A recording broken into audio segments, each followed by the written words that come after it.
Never had an issue with ghosts or any weird, unexplainable stuff in my house, but I bought a guitar the other week at a garage sale from this old lady down the street, and every time I pick it up or strum it or play it, really weird shit happens, and I'll show you. But it's some Lotus, like very 80s looking guitar, and every time I strum, like that, shit like that happens every time I mess with this thing. Like that. It's time to get rid of that.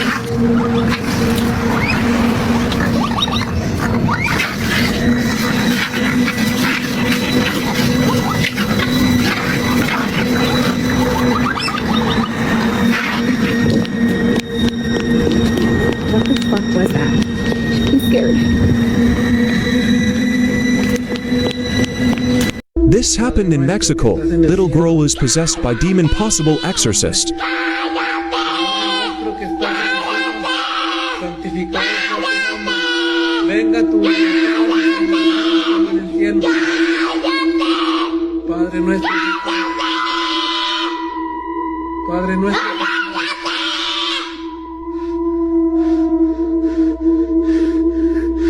El que habita la brisa.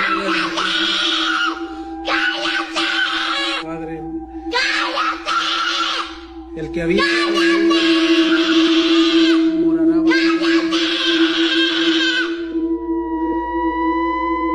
Padre venga. That looked super real, right? That girl need help if that was for real, but who knows nowadays? That could have been a movie clip, but that looks for real. That girl needs to get blessed. Or that she need help. God help her.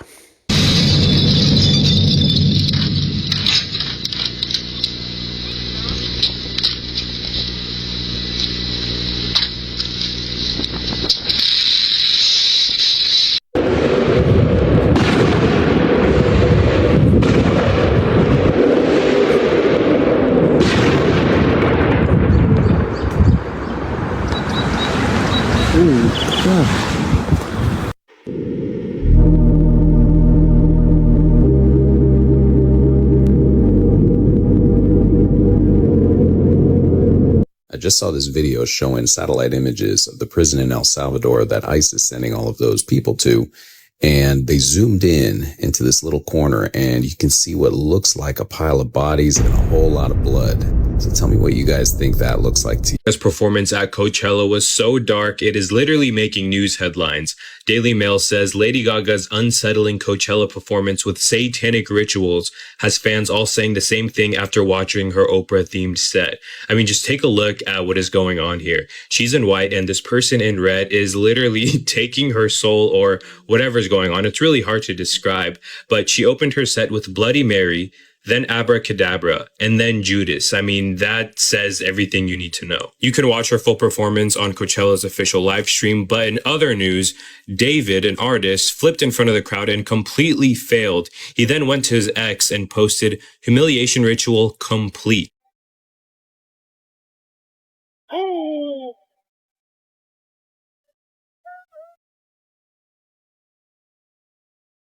That looked like it hurt. And last but not least, Travis Scott's set decoration was people literally hanging upside down and floating around. I mean, have we not learned anything? Kids, huh? You can't tell me this kid is not 56 on the dot. Look at these kids, man. Look at them. Look at your face. Yeah. Yo. These kids, huh? You can't tell me this kid. If you enjoy content like this, I put out several videos a week. It'll be amazing if you hit the subscribe button and join me in the next video. This is the moment a man came face to face with a polar bear. The clip that went viral was captured in Russia and was captioned, "In the winter, polar bears come to our village in search of food, and the little bears can be seen with the bear in the day." The guy filming sure is pretty desperate, so close to the bear and still recording.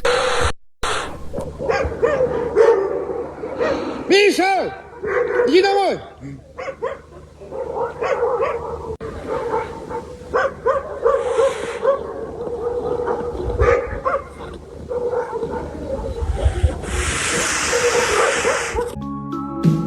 Did you see the size of that polar bear next to that man? That polar bear will end you. I heard that polar bears are more vicious than the grizzly bear. So yeah, think about that.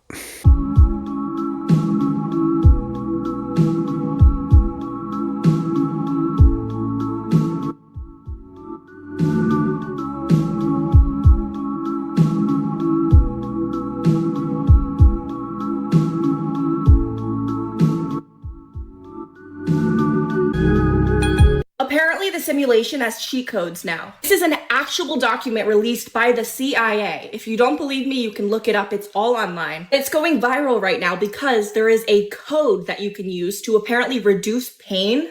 And a lot of people are saying that this actually works. So what it says to do is look with your closed eyes at the part of your body which is the source of your pain and repeat the number 55515. A ton of people have tried this and claim that it really works, which is crazy to me, but also that could be a game changer. There's also lots of other crazy things in this document, so if you want me to go over them, let me know. So if you have a headache right now or something, please try this and let me know if it works. Y'all see what they discovered on Google Maps? This tower, or whatever the fuck it is in Area 51, y'all. So it's just in the middle of nowhere. Do you see this shit? That joint is huge too. People saying it's not a typical tower. As you can see for yourself. That shit don't look typical. That shit don't look normal. And why is it in the middle of Area 51? What the hell is that building for?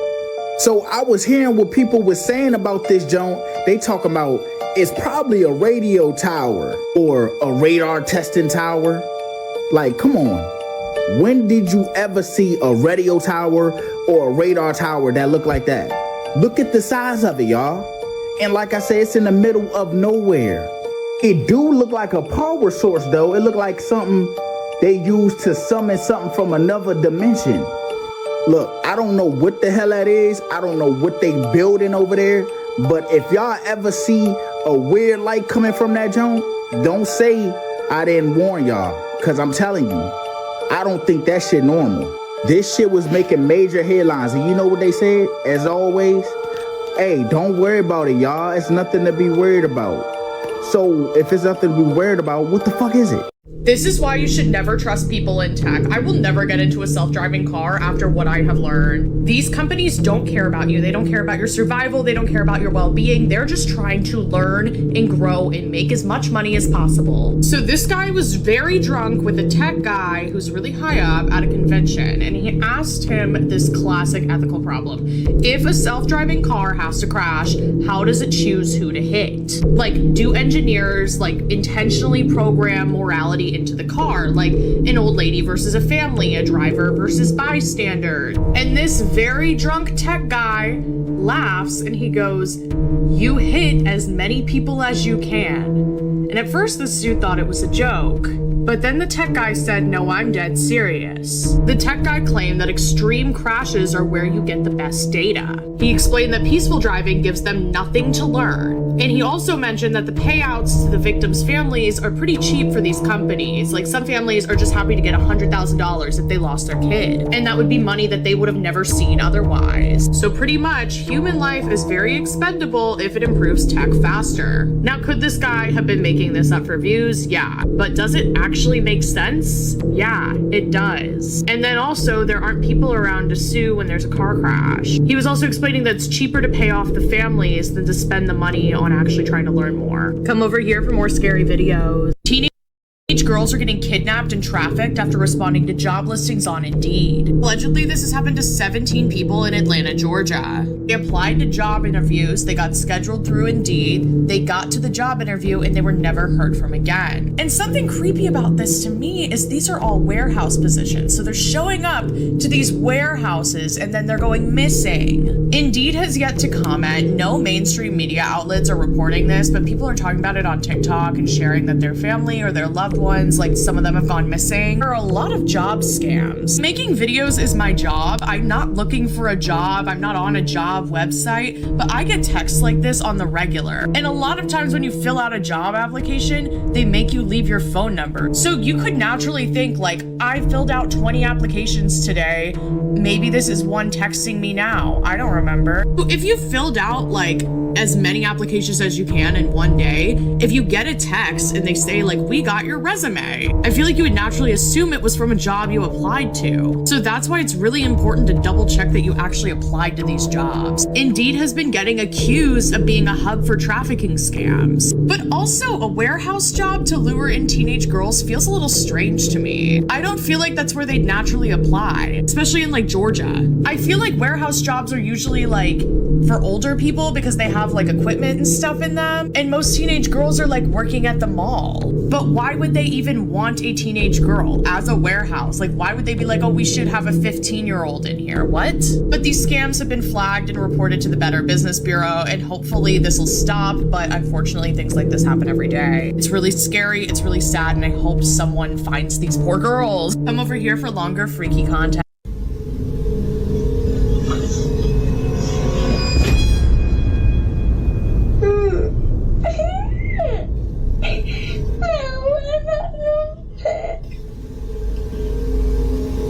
Some unseen force seems to grab Natalie's son by his ankle and pull him right off the bed.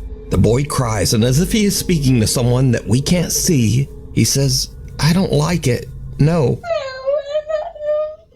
Natalie says that her son then ran into their bedroom crying and said that there was a man in his room. Obviously, we can see that there was no man in his room. So just who or what pulled the boy's leg? Lately, strange things have been happening in their home. Natalie says that recently they have been doing renovations in their older house, and she believes that all of the activity might have disturbed something in the home, something dark and sinister. One night while her son is sleeping, this happens.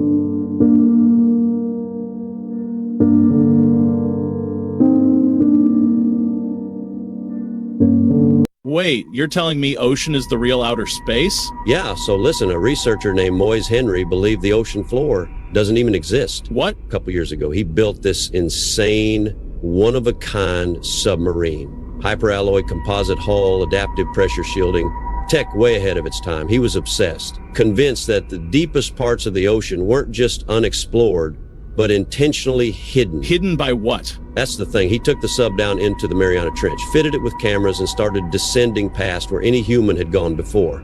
And that's when he saw them. Creatures that don't exist in any scientific record, things that moved like shadows, but weren't. Then he reached what should have been the ocean floor, but instead of solid ground, there was something else. A vortex, black, swirling like the water itself was folding in on itself. He didn't know, but he went in. By the time he surfaced, he wasn't in our world anymore. He described a land he'd never seen before. Dude, we got him. We got him, man. Look. I'm sorry, but that story sounds super suspect. It sounded like it was AI generated. That's just my opinion. Look, I got some videos to show y'all. It's gonna blow your mind. What on earth is this right here? Hold on. That ain't nothing, man. Explain this right here, man. Why is that plane making that little line? Why is that plane not? I'll wait. Now, hold on. If you look right here, there's another one that's making like a disappearing line. How is he doing that? What's he got, some kind of magic wand or something? I mean, really and truly. Hold on, got another one. This might be the one where they get hit by this plane, dude. I mean, really, hold on one second. I can't remember or not. Dude, this is wild. What on earth is that? Somebody tell me, what is that? What is it? Why?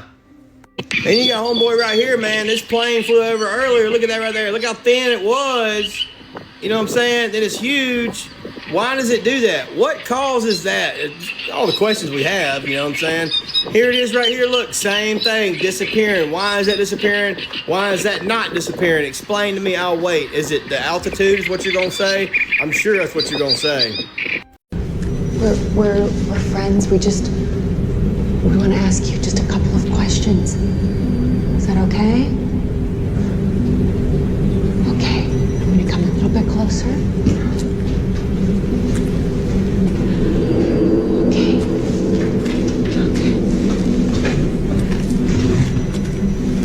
Can I ask you what your name is? Bill. Bill. Well, it's really nice to meet you, Bill.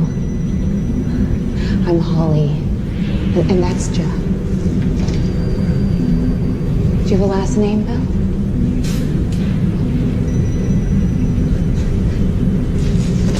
Are there other people that live down here with you? Ratman. I'm sorry, can you repeat that? Did you say Ratman? Are you the Ratman, Bill? Hey guys, my name is Mitch with Under the Firewall. I make videos about technology and cybersecurity, and I wanted to let you know that your smartphone is always listening to you. The reason why is because nowadays smartphones come out of the box with voice assistants installed, like Google Voice Assistant for Android and Siri for iOS. Now those voice assistants have an always listening function that is designed to be triggered whenever you say certain keywords. However, that always listening function is also designed to collect data about you. So if you've ever had a conversation in proximity of a smartphone and then wondered why you started getting advertisements for things that you've talked about during that conversation, that's probably why. You can turn off the always listening function in settings. So it's really a choice of security or convenience. Now, it may not be a big deal. I mean, I use Siri myself personally, but just make sure you know what you're saying around your phone because it is listening. All right. Bye, guys. I do believe that. There be times I be having conversations with my spouse and boom, an advertisement pops out for what we was talking about. If we was talking about a cooking appliance, boom, advertisement. So I do believe what he's saying. A video of the 6 women allegedly in space, y'all. I find it very hysterical. Very hysterical. And also, I'm amazed by the technology we got, y'all. I'm amazed by all of the technology, you know, the green screens, like the big studios, like everything like that. But I'm getting off track. We're talking about the space. Take a look at the video playing above my head. This shit is hysterical. You got Katy Perry pondering to the camera. On one scene, it looked like it wasn't a window view, it was a door view, and it looked like it was open. That's just my opinion. Then, y'all, as you can see when they say look at the moon, why does the moon look like a motherfucking blimp? Am I tripping? Somebody let me know if I'm tripping. Why does it look like that, y'all? Also, y'all, look at the fucking logo. What do that look like, y'all? Do I really gotta sit there and say it? Turn the shit upside down and y'all tell me what that looked like. And we all know the Katy Perry story. If y'all want me to do another video on that, let me know down below in the comments. Make sure y'all share this shit. I found something really weird about the 11-minute trip to space that happened today. So if you didn't know, the first all-female crew went to space today for a couple minutes. It included people like Gail King, Katy Perry and Lauren Sanchez, the fiance of Jeff Bezos. And watching from the bottom was Oprah Winfrey, Kris Jenner, Khloe Kardashian, a lot of celebrities involved with this. First of all, I want to talk about the outfits and the symbol in particular on the outfits. At first, it looks like just a rocket or a pod, whatever it is. But when you flip it upside down, it looks really interesting, almost like a symbol that we've seen before. And I'm not saying that this is anything demonic or anything like that, but I mean, the similarities, it's hard to ignore. I don't know who created the logo, but the outfits themselves were designed by Lauren Sanchez, and she collabed with the co-founders of Monse, which is a really popular brand. But anyway, here is a map of the flight that they took. It's done by Blue Origin, owned by Jeff Bezos. It's his company. And here are the timestamps. You can see exactly how it went down. It looks like they were in space for about 2 minutes, or the edge of space for about 2 minutes. And when they came out and landed, everyone was super emotional. I mean, Katy Perry coming out and she is kissing the ground, and there was a whole live stream going on when this was happening. You can also take a look here at what she said. I feel super connected to love. So connected to love. I think this experience has shown me you never know how much love is inside of you, like how much love you have to give and how loved you are until the day you The theory that the Challenger astronauts didn't die in 1986, but are still alive today, living under the same names and faces? As a child in 86, we were all sat in the school hall being made to watch this launch. The Challenger shuttle exploded just 73 seconds after launch, killing all 7 crew members. If that happened, then explain this. Commander Francis Richard Scobie was declared dead, but there's a man named Richard Scobie running a marketing firm called Cows and Trees. Same age, same face, same name. Michael J. Smith, the pilot, supposedly died in the blast. Yet there's a Michael J. Smith teaching engineering at the University of Wisconsin. Same calm eyes, same smile, same everything. Ronald McNair, the physicist, was said to have perished too. But a man named Carl McNair, claiming to be his brother, looks exactly like him. The voice, the mannerisms, identical. Then there's Ellison Onizuka. His brother, Claude Onizuka, could easily be him. Same jawline, same stare, just older. Judith Resnick, the brilliant mission specialist, has a twin. A Yale law professor named Judith Resnick, same name, same age, and a perfect facial match. But no records of a twin ever existed. Krista McAuliffe, the teacher chosen to inspire a generation, supposedly died that day. But Sharon McAuliffe, a professor at Syracuse, looks exactly like her. Only Gregory Jarvis seems to have no confirmed double, no trace. So what really happened in 1986? Were these astronauts part of something else entirely? Are these just coincidences or clues? But why? Some believe the Challenger disaster was staged to manipulate public emotion and secure long-term NASA funding. At the time, interest in space exploration was fading and budgets were tightening. If so, it backfired. Instead of boosting confidence, it triggered public doubt, grounding missions and delaying progress. The emotional impact was real, but the outcome wasn't what they planned. If you guys haven't seen what's going on with Chinese manufacturers on TikTok, you have to look this up. Like I'm sure many of you have, I ended up on Chinese warehouse TikTok, and they're leaking all the secrets about how our stuff is made. For example, Birkin bags that are like $38,000, they show how they're made, and honestly, the quality was really good. But altogether, those Birkin bags that are $38,000 came out to about $1,600. Laundry pods were $20 for $1. And in America, that would have been like, what, $13? And the craziest part is they're showing people how to order directly from the manufacturer in China to where you can avoid the tariffs and not pay American prices for any of those products. And we're talking every shoe brand you've ever worn, every clothing brand you've ever worn, anything that you buy, they have shown us how to order it for a fraction of the price. It is such an epic level of petty, and I love it so much. And the thing is, what do American companies think we're gonna do? We're gonna pay their prices rather than Chinese prices when I can get 1,000 times more product for the same price as we get here.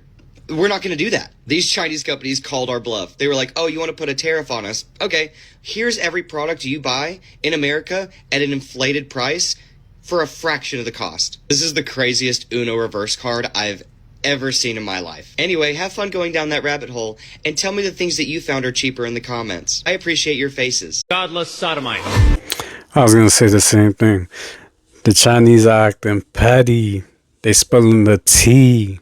They make everything super cheap. So now, because of the tariffs, they giving it up. They letting y'all know. Y'all overpaying for stuff they make over there super cheap just because it's a name brand. Kneel before your God, Babylon!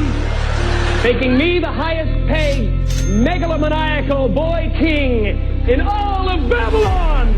You see, if you go and visit the very home of the Oscars where they hold it each year, you can see a plaque on the wall that says the Babylonian Court. The camera shows you the stage and you see an unmistakable Tower of Babel embedded into the design. Outside of the Kodak Theater, you have the gate to Ishtar, and you have Babylonian gods put on the outside of the gate. They have the exact elephants. They have the same exact gate of Ishtar. They have the same exact Babylonian gods over the top of the gates. A lot of people come up here and they thank Jesus for this award. I want you to know that no one had less to do with this award than Jesus. He didn't help me a bit. So all I can say is, suck it, Jesus, this award is my God now. I'm thankful to the Oscar gods. The other names of the gentlemen are all gods as far as a category concerned. When you get this little golden statue, you become a star. This is one of the darkest human experiments in history. It's called the Little Albert experiment, and this baby is Little Albert. And two psychologists literally taught him how to have a phobia of something he didn't have before. And unfortunately, that was just the tip of the iceberg in terms of how unethical this was. So here's the full story. Reminder, I cover a lot of dark stories on this channel. Severe discretion is advised, but follow along if you want to hear more. In 1920, a psychologist named John Watson and his assistant wanted to see if they could create a conditioned fear response in a baby. Bear in mind that in 1920, the science of psychology was still like the Wild West and very much in its infancy. So like ethics and potential negative psychological effects were like never considered. So here's how the experiment worked. They showed little Albert a bunch of animals, like a dog, a monkey, a cat, and a little white rat. And at first, no big deal. He wasn't scared at all. He actually tried to play with them. But then things took a turn. The next time they brought out the animals, they paired it with a terrifying, loud noise over and over again. And the result? After doing this enough times, little Albert just started to freak out at the sight of the animals, but it didn't stop there. His fear started to become generalized. Little Albert became scared of anything fluffy. They made this child afraid of soft things, like stuffed animals, cotton, coats, even the psychologist's beard. And if that's not bad enough, here's the worst part. These psychologists never unconditioned him. He was never untaught the fear. And I'm sure you're asking about his mother. So first off, little Albert's mother was never informed about what the doctors were doing to her child. I'm not even joking. So without this knowledge, she took her child and she moved away. So there was no help, no follow-up, the experiment just ended. And what happened to little Albert remains a mystery. He's basically been reduced to a chapter in a textbook about how we intentionally traumatized a baby in the name of science. Researchers have speculated for decades on his true identity, but the truth is that we'll really never know what became of little Albert. We don't know if he died young or lived a long life with a fear of anything white and fluffy. What we do know is that as a baby, little Albert was subjected to inhumane and unethical treatment. Scientists taught him to associate comfort with terror, and then they abandoned him. And it continues today to be one of those experiments that broadens the space between curiosity and cruelty.